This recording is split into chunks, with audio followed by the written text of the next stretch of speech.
ಕಬೀರ ಒಂದು ಕಡೆ ಹೇಳ್ತಾರೆ, ಕಥನಿ ಮೀಠಿ ಖಾಣಸಿ ಕರ್ನಿ ವಿಷಕಿ ಲೋಯ್, ಕಥನಿ ತಜ್ ಕರ್ನಿ ಕರೆ ತೋ ವಿಷ ಕಾಹೆ ಕೋ ಹೋಯ್.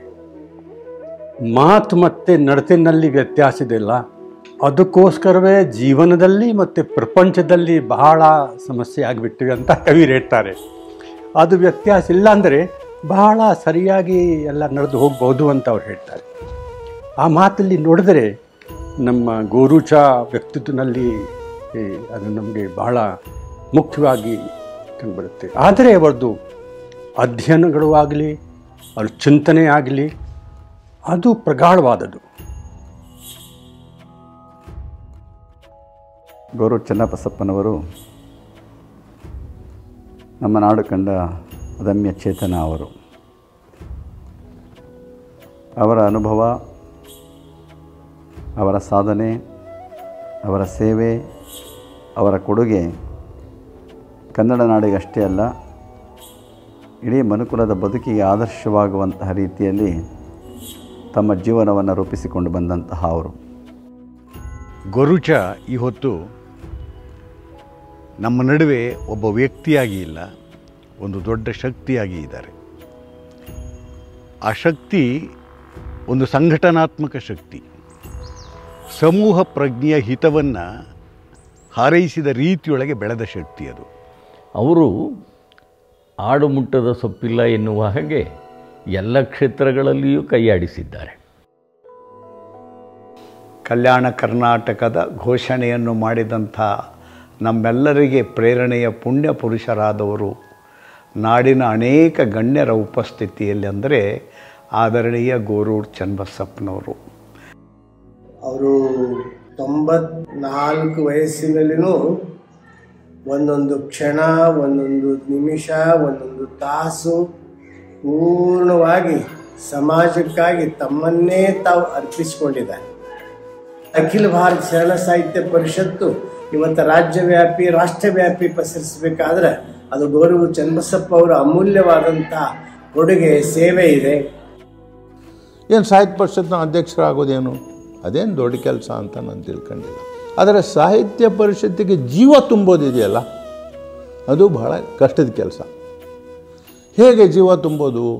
ಹೇಗೆ ತುಂಬೋದು ಅಂದರೆ ಎಲ್ಲ ಮೌಲ್ಯಗಳನ್ನು ಜೀವನದಲ್ಲಿ ಅಳವಡಿಸ್ಕೊಂಡಿದ್ದಾರೆ. ಜನನಿ ಜನ್ಮಭೂಮಿಶ್ಚ ಸ್ವರ್ಗಾದಪಿ ಗರೀಯಸಿ ಅಂತ ಒಂದು ಮಾತಿದೆ. ನಮ್ಮ ತಾಯಿ ಮತ್ತು ತಾಯಿ ನುಡಿ, ತಾಯಿ ನಾಡು, ಇದು ಎಲ್ಲಕ್ಕಿಂತ ಸ್ವರ್ಗಕ್ಕಿಂತಲೂ ಹೆಚ್ಚಿದ್ದು ಅಂತ. ಬಹುಶಃ ಅದೇ ರೀತಿಯಲ್ಲಿ ನಡೆದಂಥವರು ಗೋರುಚಾರವರು. ನಿಜವಾಗಿಯೂ ಅವರ ಜೀವನ ಕಾಯಕವೇ ಕೈಲಾಸ ಇದರ ಒಂದು ಮಾದರಿಯಾಗಿದೆ. ಈ ವಯಸ್ಸಿನಲ್ಲಿ ಅವರು ಸತತವಾಗಿ ಕೆಲಸ ಮಾಡ್ತಾ ಇದ್ದಾರೆ. ಎಲ್ಲ ರೀತಿಯಲ್ಲೂ ಒಂದು ಸಾರ್ಥಕ ಜೀವನವನ್ನು ಮಾಡ್ತಾ ಎಲ್ಲರಿಗೂ ಮಾರ್ಗದರ್ಶಕರಾಗಿರುವಂಥ ಹಿರಿಯರ ಒಂದು ಸಹಕಾರ ಮತ್ತು ಎಲ್ಲರ ಕ್ಷೇತ್ರದಲ್ಲಿ ಅವರ ಒಂದು ಒಡನಾಟ ಇರಬೇಕು ಅಂತ ನಮ್ಮೆಲ್ಲರ ಅಪೇಕ್ಷೆ ಇದೆ. ಕೆರೆಯ ನೀರನ್ನು ಕೆರೆಗೆ ಚೆಲ್ಲಿ ಹೊರವ ಪಡೆದವರಂತೆ ಎಲ್ಲವನ್ನೂ ಸಮಾಜಕ್ಕೆ ಅರ್ಪಿಸಿದ ಹೃದಯ ಶ್ರೀಮಂತರು. ಕೊಟ್ಟು ಕೆಟ್ಟವನೇನ ಬೇಡ, ಕಟ್ಟಿಹುದು ಬುದ್ಧಿ ಎಂಬ ಸರ್ವಜ್ಞನ ಮಾತಿಗೆ ಒಂದು ಅತ್ಯುತ್ತಮವಾದ ಉದಾಹರಣೆ ಗೋರುಚ ಅವರ ಈ ಕೊಡುಗೆ. ಎಲ್ಲರೂ ತುಂಬ ನಾಸ್ಟಾಲ್ಜಿಕ್ ಆಗಿ ಅದೊಂದು ಕಾಲ ಇತ್ತು, ನಾನು ಬದುಕಿದ ಕಾಲ ಅದೊಂದೇ ಸುವರ್ಣ ಯುಗ ಆಗಿತ್ತು ಅಂತೆಲ್ಲ ಮಾತಾಡುವ ಹೊತ್ತಿನಲ್ಲಿ ಗೋರುಚ ತಾನು ಬದುಕಿದ ಕಾಲವನ್ನು ಸುವರ್ಣ ಯುಗ ಮಾಡಿಕೊಳ್ಳೋದಕ್ಕೆ ನಡೆಸ್ತಾ ಇರುವ ಪ್ರಯತ್ನ ಇದೆಯಲ್ಲ, ದ್ಯಾಟ್ ಈಸ್ ಸಮಥಿಂಗ್ ಎಕ್ಸ್ಟ್ರಾಡಿನರಿ. ಗೋರುಚ ಅವರಿಗೆ ನಾವು ನಿಜವಾಗಲೂ ಋಷಿ ಗೋರುಚ ಅಂತ ಹೇಳಬೇಕು. ಮತ್ತು ಇವತ್ತು ಅಲ್ಲಮ್ಮ ಬಸವೇಶ್ವರವರ ನಿಜವಾದ ವಾರಸದಾರರು ಯಾರಿದ್ದರೆ ಗೋರುಚ ಅವರು.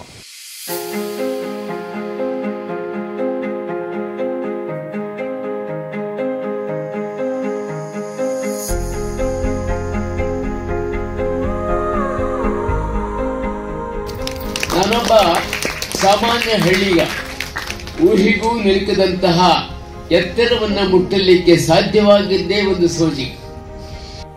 ಬಡತನದಿಂದಾಗಿ ಹೆಚ್ಚಿನ ಶಿಕ್ಷಣ ಪಡೆಯಲು ನನಗಾಗಲಿಲ್ಲ. ಆದರೆ ಅಂಥವನು ಒಬ್ಬ ಪ್ರಾಥಮಿಕ ಶಾಲಾ ಶಿಕ್ಷಕನಾಗಿ ವೃತ್ತಿ ಆರಂಭ ಮಾಡಿದಂಥ ಒಬ್ಬ ವ್ಯಕ್ತಿ ಮುಂದೆ ಸಾಹಿತ್ಯ ಸಂಸ್ಕೃತಿಯ ಒಂದು ಮೇರು ಸಂಸ್ಥೆಯಾದ ಕನ್ನಡ ಸಾಹಿತ್ಯ ಪರಿಷತ್ತು ನಡೆಸ್ತಾ ಇರುವಂತಹ ರಾಷ್ಟ್ರೀಯ ಸಾಹಿತ್ಯ ಸಮ್ಮೇಳನದ ಸರ್ವಾಧ್ಯಕ್ಷನಾಗ್ತೀನಿ ಅಂತಂದರೆ ಅದು ನಿಜಕ್ಕೂ ಒಂದು ಆಶ್ಚರ್ಯವೆಂತ ನನಗೆ ಅನಿಸ್ತದೆ.